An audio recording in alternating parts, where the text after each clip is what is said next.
నేత్రాశ, చూడకూడని వాటిని చూడడం, పాపిష్టి దృశ్యాలు చూడడం, పాపిష్టి బొమ్మలు చూడడం, పాపిష్టి మూవీస్ చూడడం, పాపిష్టి ఫిల్మ్స్ చూడడం, ఫలితంగా నేత్రాలు పాడు చేసుకుంటున్నారు.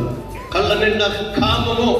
ఈరోజు చిన్నవారిని మొదలుకొని పెద్దవారి వరకు కామంతో నిండిపోయిన కళ్ళను మనం చూస్తూ ఉన్నాం.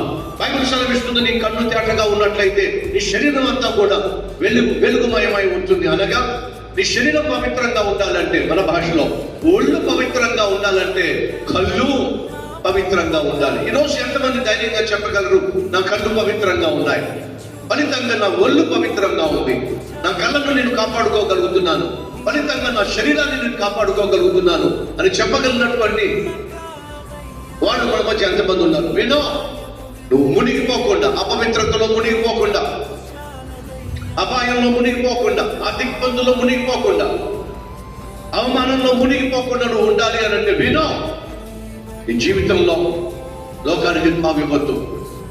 మొదటిగా నేత్రాశ, రెండోదిగా శరీర ఆశ, మూడోదిగా జీవ కుటుంబము.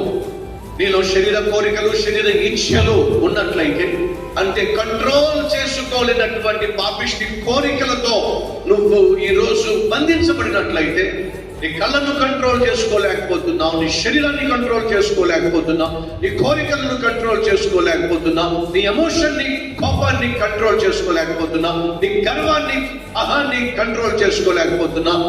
కారణం ఏమిటంటే అది నిన్ను కంట్రోల్ చేస్తుంది. కాబట్టి కోపమే నిన్ను కంట్రోల్ చేస్తుంది, గర్వమే నిన్ను కంట్రోల్ చేస్తుంది, శరీర కోరికలు నిన్ను కంట్రోల్ చేస్తున్నాయి, నేత్రాశలు నిన్ను కంట్రోల్ చేస్తున్నాయి. కారణం ఏమిటంటే అది లోపలికి ప్రవేశించింది. కాబట్టి ఏది? లోకము నీలో ప్రవేశించినట్లయితే లోకం నిన్ను